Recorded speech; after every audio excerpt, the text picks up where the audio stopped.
should open the Olympics, but who do people really think should do it?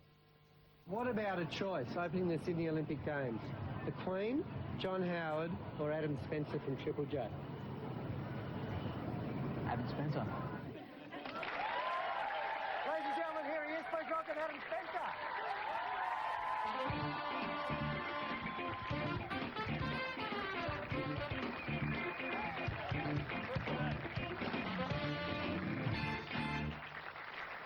Adam, the nation is abuzz with talk of your Scrabble tournament. How'd it go? I took on Paul Cleary, the Australian Scrabble champion. It was amazing. It was so much fun. Yeah. Mucking around with it beforehand, going to be fun. Nervous.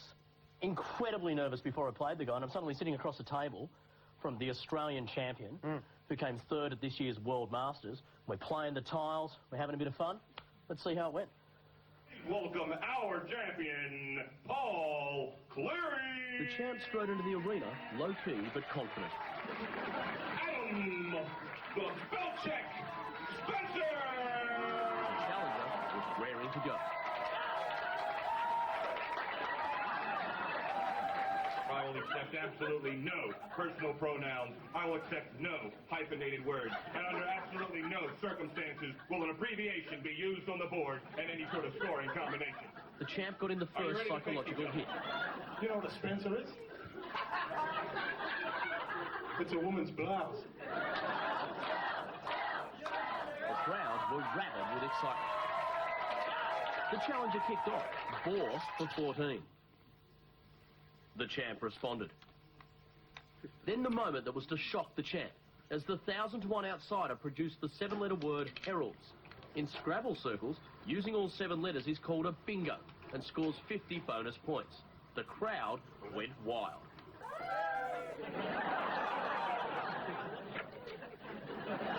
Let's see that bingo again in slow motion. In fact, the early play went with the challenger, who raced to a handy lead, 189 to 117. But Coach Anderson kept his charge focused, knowing the champ would strike back at any time. And strike back he did, playing a series of words I'd never heard of. Cat, the East African shrub with stimulant qualities. And the old favourite 4, a gypsy rambler. Then a sickening blow. Back-to-back bingos by the champ saw Cleary race ahead. The rules went out the window. By this stage, I was desperate. In fact, as the champ busted the big moves, we even contemplated the first ever Scrabble drugs controversy. If you need some help, if you need some performance-enhancing drugs, I've got a bag full of E's. With power and Indar, it was all over. Cleary the winner by 71. And well, he is the bona fide Australian champ. Did you feel you were in with a chance for a while? He's infinitely better than me over 100 games. He would beat me 99 times. If the letters really go your way, you can spring a big upset. I was quietly confident early. About the 3rd word in a row that I just never heard of, I thought, it's getting a bit hot in this room. And what was Paul like? What was it like to meet the champ? What's the champ like? Yeah. Why don't you put your hands together? Let's bring him out. Australian champion, Paul Cleary!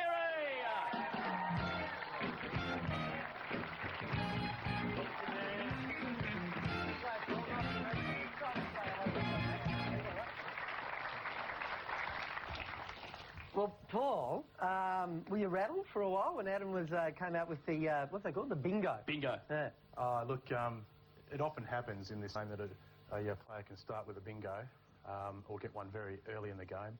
What you've got to do is you just got to, take stock of the position, see what's been opened up, and see how you can capitalise on it. Right. Oh, yeah, he was quietly confident he was still going to kick my sorry ass. You've just played at the World Championships. How does someone prepare for the highest level of Scrabble? How do you practice? OK, well, I can answer that question in 2 parts. Namely, you've got the tactical side of Scrabble, and then you've got the words or vocabulary side of Scrabble, and you need to do a lot of work on both at this level. So you're constantly, reading dictionaries to try and expand your vocabulary, is that what you mean? Well, not so much reading dictionaries. We're ensuring that we know, for example, the smaller words, 2s, 3s, 4-letter words, which are very important to the game. Reading dictionaries is too time-consuming. There are more effective and efficient ways of learning. And dull. Let me make it clear. When we're talking 2- and 3-letter words, we're not talking dog and cat and things. We're talking words you have just never heard of, and they're just beautifully obscure, rich words from the English. Give it, what are a couple of your favourite 2 and 3 letter words? Okay, well, XI. Yeah. It's the Greek Xi. No idea. What does it mean? It's a Greek letter. You can have any letter in the Greek alphabet, Oh, alpha, right. beta, and so on and so forth. You can have any letter in the Hebrew alphabet, so QOPH is permissible. You see, if you and I are playing a game of Scrabble, and we're stuck with a Q, an O, a P, and an H... Well, the options are limitless. we just start blubbering like children, right? So I just do a bit of cop action for you. There you go. No, I don't. I start looking for an F and then just put the O in front of it. I'm there. That's 3, isn't it? 3 points.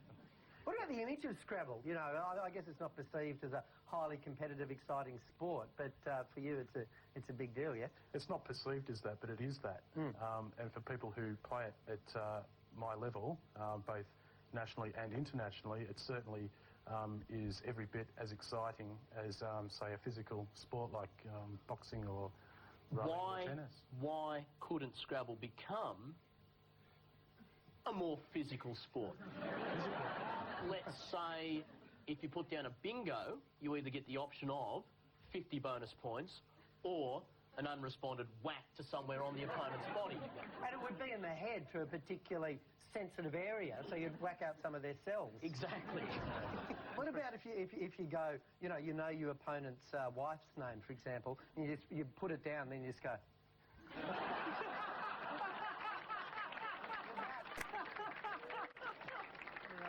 Is that dirty Scrabble? Well, I mean, they'll just challenge it off and you've lost out, so... Yeah.